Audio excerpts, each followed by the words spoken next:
ada kalimat atau pernyataan Anda yang sampai hari ini mengganggu pikiran saya ya. Saya setuju dengan Anda, tapi saya tidak yakin apakah adik-adik kita yang ada di sini atau semua yang nonton acara ini memahami itu. Tentang kepandaian, ilmu pengetahuan versus etika dan moral. Anda berkali-kali bilang, percuma kita pandai sambil menunjuk otak. Saya nggak tahu otak ada di mana.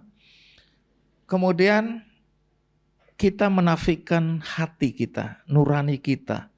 Nggak ada artinya kepandaian, ilmu pengetahuan tanpa adanya hati.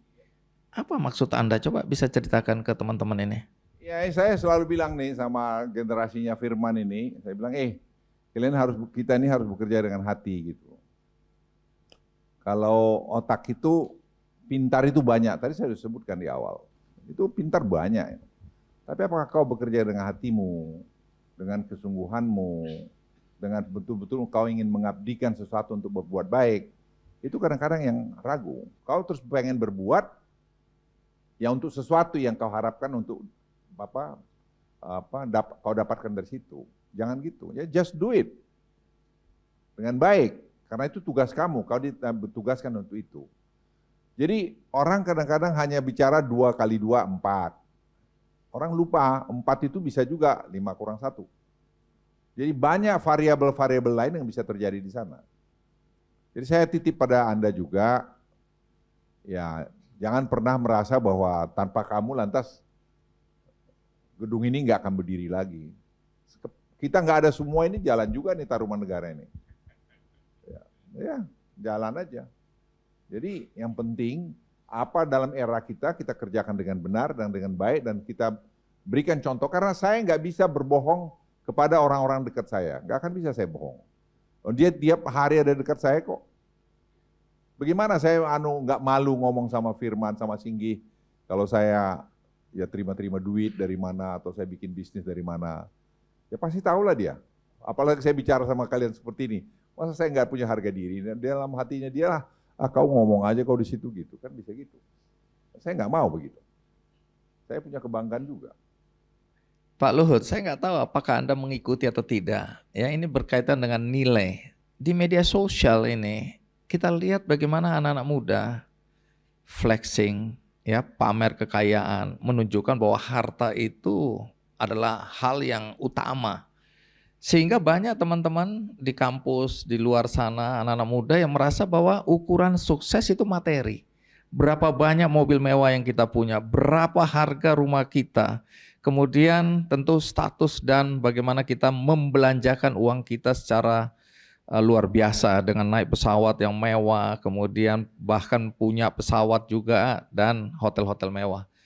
Jadi ukuran nilai itu akhirnya materi. Apa Anda mengikuti tren yang ada terjadi sehingga kita kehilangan pegangan? Mana yang harus kita dahulukan? Harta atau kemudian kebahagiaan? Apakah kebahagiaan identik dengan harta? Saya nggak tahu pandangan Anda soal ini. Ya, saya itu benar sekali ya, saya lihat, istri saya itu sampai hari ini, kalau dia ke Medan, dia masih naik ekonomi kelas itu. Saya tanya dia, Mam, kamu ngapain sih, duitmu kan ada gitu. Dia bilang, ya saya kalau terbang saya bisa menghemat berapa, saya bisa kasih orang lain. Simple as that. Padahal istri saya umur 75 tahun. Jadi, ya nilai-nilai semacam ini menurut saya gimana ya, ya dibangun dari kecil. Kami bukan orang miskin, kami cukup hidup bagus, ya, saya juga punya cukup uang, tapi nilai-nilai itu tadi menurut saya penting. Anda lihat anak cucu saya, ya semua naik ekonomi kelas kalau umur 2 jam terbang, 3 jam. Kalau long haul ya dia naik bisnis kelas. Ya kita coba itu. Dan kemudian tidak ada yang, kalau Anda lihat istri saya sekali-sekali lihat, tidak pernah pakai tas-tas yang branded begitu, biasa aja. Jadi dia bilang apa bedanya sih? Gitu. Jadi sebenarnya value ini perlu dibangun oleh keluarga-keluarga sendiri, karena ketahanan itu sebenarnya datang dari ketahanan keluarga. Ketahanan keluarga baru tuh ketahanan sampai kepada tahanan nasional.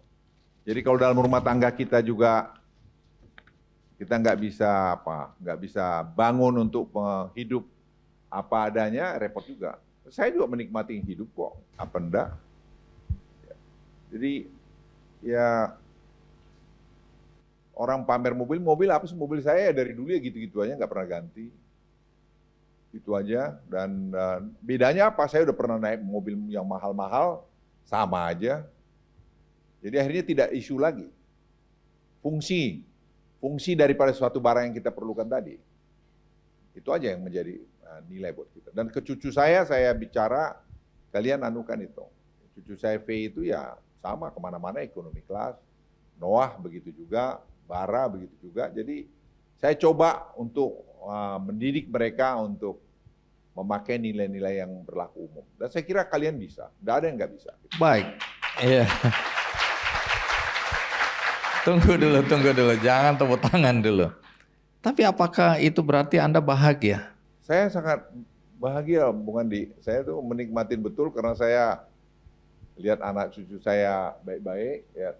Kita begini ya, there is no perfect family ya. Ingat, there is no perfect family.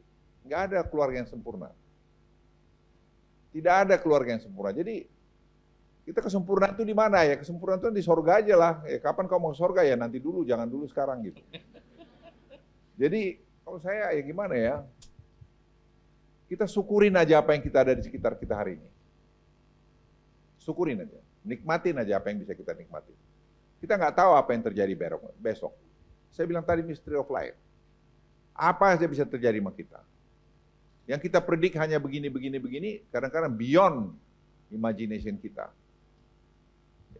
Jadi jangan pernah kita cemburu berlebihan terhadap sukses story orang lain. Anda mungkin ada sukses story yang terlambat, kita nggak tahu. Saya pernah menangis. Dulu saya bilang, Tuhan kamu nggak adil gitu loh. Kok saya berhenti jadi menteri, padahal harapan saya dulu dengan menteri saya dapat fasilitas apa gitu. Tapi itulah mystery of life. Ternyata karena saya berhenti, saya harus berdagang. Karena saya harus berdagang, saya jadi punya uang. Punya uang yang sampai hari ini uang saya itu menurut saya cukup banyak.